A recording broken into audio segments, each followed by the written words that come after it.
main researches are conducted. If we're talking about the engine, the hydrogen engine differs from the regular petrol engine by the process of combustion. The process of combustion is quite similar, but the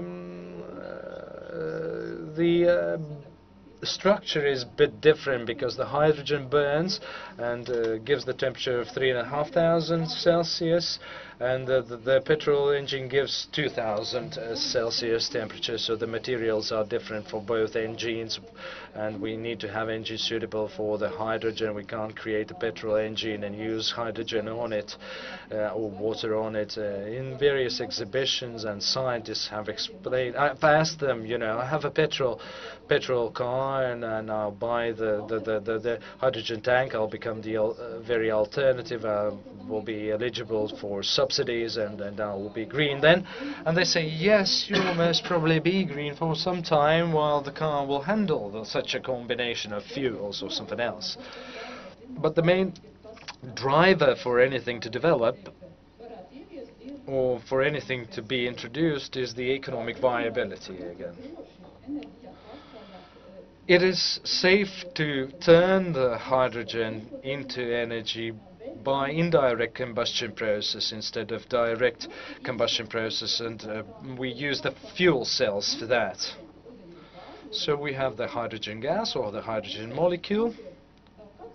On this side we have the catalyst, which divides the hydrogen molecule in atoms.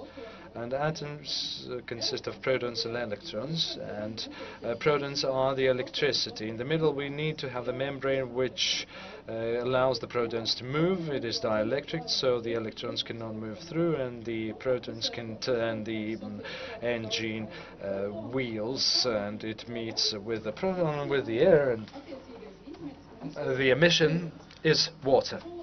As a result of that, we can split the water and get hydrogen again, and a very nice alternative mobile. But the reality is quite different. In this case, you know, we can't burn the hydrogen anywhere directly, but this simple scheme brings us to a very complex problem that has to be solved. In order to split the hydrogen molecule in atoms, we need to use catalysts, and the most efficient catalyst at the moment is platinum. Platinum is very expensive, and 80% of platinum are located in southern Africa. So there is a country which has the control of the platinum market, or has the monopoly, which increases, of course, prices. And this membrane in the middle sounded very simple. Proton goes through, the electron doesn't go through, everything. But we need to create these membranes. But proton, due to its size, in terms of its size, is larger than the electron. And there is a specific system for creating these membranes for the protons, and at the moment, if economically viable, it is to create the NAFIA membranes, and again we have the monopoly in this case, so that would be increase the prices, so they would set the prices at their favorable level. And all this system as such is quite simple. At the same time, it's quite expensive. But as the technologies are developed, and as we are looking for substitutes for the platinum, we are also working on different types of membranes, and probably by introducing new types of membranes, not only we contribute to the science as such, but also contribute to shifting to the alternative transport sooner than we expected. So in order to introduce this solution in the mainstream, it is planned to do so around 2040 in the US, a date that has been set recently. And of course we should also remember about the capacity of different countries to actually switch to this alternative solution. When we go on about the hydrogen, then of course when we talk about the tanks, we are used to dealing with the liquid fuels. However, here we are dealing with gas, which is very light, and which means that we will have to have dedicated fuel tanks for pressurized gas tanks. And so if we have 700 atmospheres in this container, of course this means we have to use very safe and very reliable materials and technologies.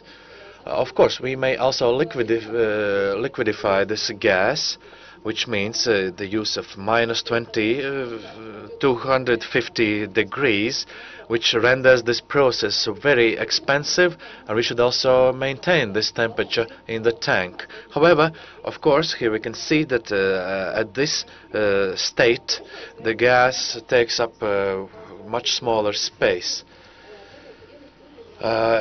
Another solution could be metal hydride, where it is stored in a metal mesh. Here we are dealing with 1 atmosphere pressure, and however, this solution is quite heavy, so we are talking about somewhere around 500 kilograms, and it would contain fuel enough to ride for 500 kilometers. Of course, half a ton on your vehicle is not very economical, so scientists are looking for the most efficient materials or containers for hydrogen. Because for all the other fuels, the tanks are already there. So now when we talk about the electric cars, of course the battery is the very heart and soul of such cars. And in the regular petrol cars, the batteries only are responsible for powering your lights, your wind sweeps, etc.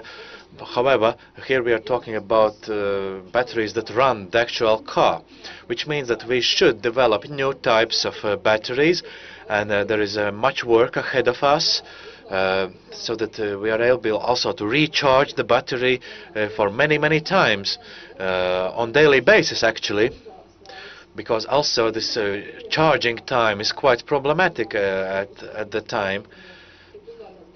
Because nowadays we can reach 80% of charge in some 10 minutes, but if it only goes for 5 times of recharging, of course it's not a viable solution. And as a last, I would like to mention another area of development.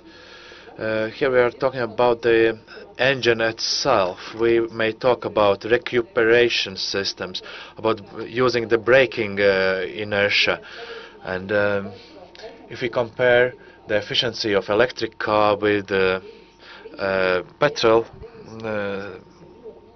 car, the difference is somewhere around 20%. So this difference is quite significant, while at the same time we are not willing to charge our electric car for 12 hours simply to go 60 kilometers to our work and back, and then we have to charge it again. Of course, we are not only working on the engines, we are also working on environmentally friendly tires that disintegrate in an environmentally friendly manner. And in any case, if we look at the car, we can see how many areas of research and development are there for scientists to engage in. Because, of course, the car building requires both fossil fuels and also certain amounts of emissions and pollution. But here we have a couple of examples that are already available in the market. Let's start with the Toyota fuel cell hybrid vehicle. And in this case, this fuel cell that I presented to you previously combined